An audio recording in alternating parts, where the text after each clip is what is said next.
Hello YouTube. Today we'll learn some physics with ordinary differential equations. And today the topic we will be covering are circuits. So right here we have an example of a RLC circuit diagram with a resistor, which is here, an inductor, which is the L, and the C, which is a capacitor. So this video we'll cover various circuits, not just RLC circuits. We'll learn how to use Kirchhoff's rules, and we will use juicy differential equations to describe the voltage going through each component of the circuit. So, what is a circuit? Well, a circuit, you probably already know this, is a complete circular path that electricity can flow through. And when I say circular path, it doesn't necessarily need to be a circle. It's just the electric current that flows just needs to be able to go back to where it originates from. So let's say this is the electric circuit, this rectangle with these two parallel lines. This is the battery, and electric current is able to flow from the positive terminal back to the negative terminal. So that's what makes it an electric circuit. In circuits, we talk a lot about electric potential or potential difference, or as many people say, voltage. Well, in this video, voltage is a no-no word, and shout out to Mr. Barton for banning the word voltage and deeming it vulgar. Mr. Barton was my physics teacher last year. So, essentially, electric potential energy is a lot like gravitational potential energy, where if you drop a ball from a very high height, it has a lot of potential energy because it's able to have its energy converted into kinetic energy if you just drop it and it goes through the gravitational field. And then at the bottom, there's not a lot of potential energy, but there's a lot of kinetic energy. Well, it's pretty similar to electric potential energy, where at the top of the electric field, there's a lot of potential to, travel and gain kinetic energy, but it comes at the cost of the potential energy you have at the top of the electric field that could be converted into kinetic energy. So essentially, at the top of the E field, you have a lot of potential or electric potential to go zooming like it is on the bottom, and at the bottom there is no or a significantly reduced electric potential. That circuit diagram I showed you earlier was not complete. It can't be complete without things or these components called resistors. Or not necessarily resistors, but things that have resistance. Because if there's no resistance in a circuit, there would be an unlimited current and the circuit would probably fry.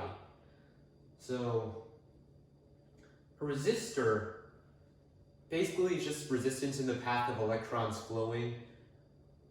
And what it does is, in an electric circuit, at the battery, there will be a full electric potential, and as the electrons flow, it hits the resistor, and then the electric potential, since it's the only component in the circuit, it will drop the electric potential to 0. So at the battery, it has full potential to turn into like kinetic energy or whatever. And then at the resistor, all the electric potential is just gone.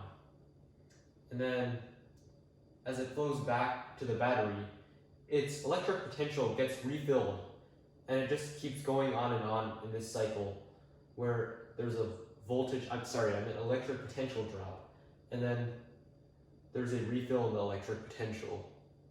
Sorry, I said a curse word there. In a simple circuit with just the battery and the resistor, you can easily quantify the electric potential with an equation known as Ohm's law.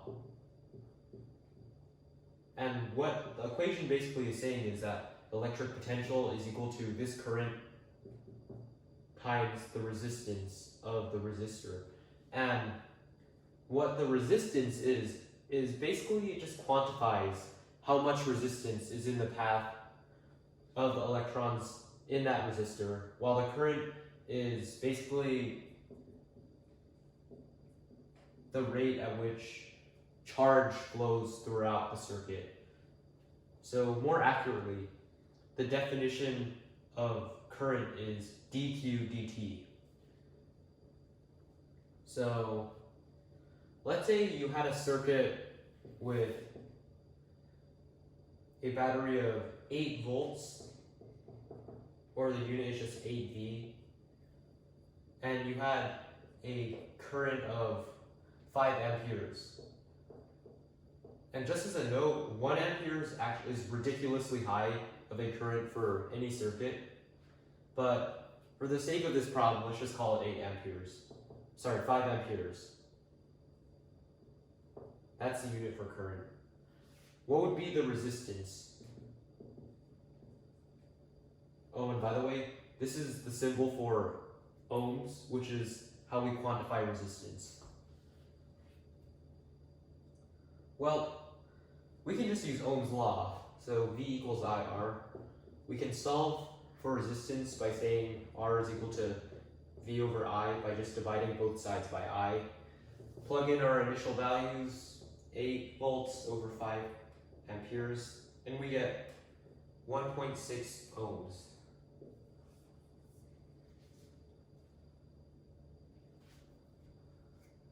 So this is irrelevant for my video, but you will need to know this for any introductory physics class. So I'll teach it here. So if you have multiple resistors in one circuit, say you have resistors that are in parallel like this, so the current can flow, but it has 2 paths. It could go this way or this way. Well, you can combine, or effectively combine, these circuits equation-wise into one equivalent resistor that has a resistance that's effectively equal to the combined values of these 2 resistors. And the way you find the equivalent resistance is by taking the sum of the reciprocals of the 2 resistors that we were given and setting that equal to the reciprocal of the equivalent resistance. So what I mean by that is, say R1 had 8 ohms and R2 also had 8 ohms. The equivalent resistance would be 1 over R EQ is equal to 1 over R1, which is 8, plus 1 over 8. So if you do the algebra, you find that the equivalent resistance is 4 ohms. And then for a resistor in series, you can just add the 2 resistors' resistances up. So let's say R1 was equal to 8 ohms, and R2 was also equal to 8 ohms. Well, it's pretty simple. You just add the 2 up, and you get 16 ohms. Simple. So what happens if you get both a parallel circuit and a series circuit? Well, we have to take this one step at a time. So let's start off by creating an equivalent resistor for these 2 in parallel. So we'll say REQ is effectively R1 and R2. So REQ is equal to R1, R2 plus over R1 plus R2. You can do the algebra for it. I'll do it here, so you don't have to.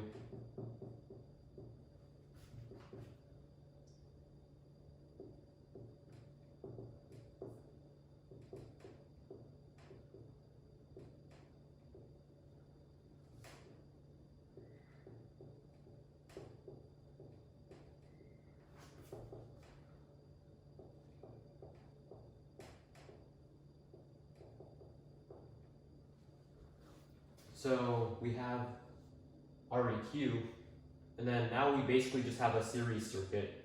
we can just add Req and R3 up. So we get the total equivalent resistance is equal to R3 plus Req, which is R3 plus R1, R2 over R1 plus R2. And that is our equivalent resistance. Well, I won't be doing any practice problems for the simple or parallel series circuits because all that's covered in a combination circuit. So let's try a practice problem. Let's say we have this combination circuit. Yeah, my graph is kind of sloppy, but I don't really care. We want to find the total current flowing through this circuit, and we're given that the potential difference or electric potential is 100 volts. R1 is 5 ohms, R2 is 10 ohms, R3 is 5 ohms, and R4 is 6 ohms. So given the equations in our equation bank, I know my handwriting is sloppy, but I don't really care. You guys know what I'm talking about anyways. So how do we find this total current? Well, let's find the overall equivalent resistance.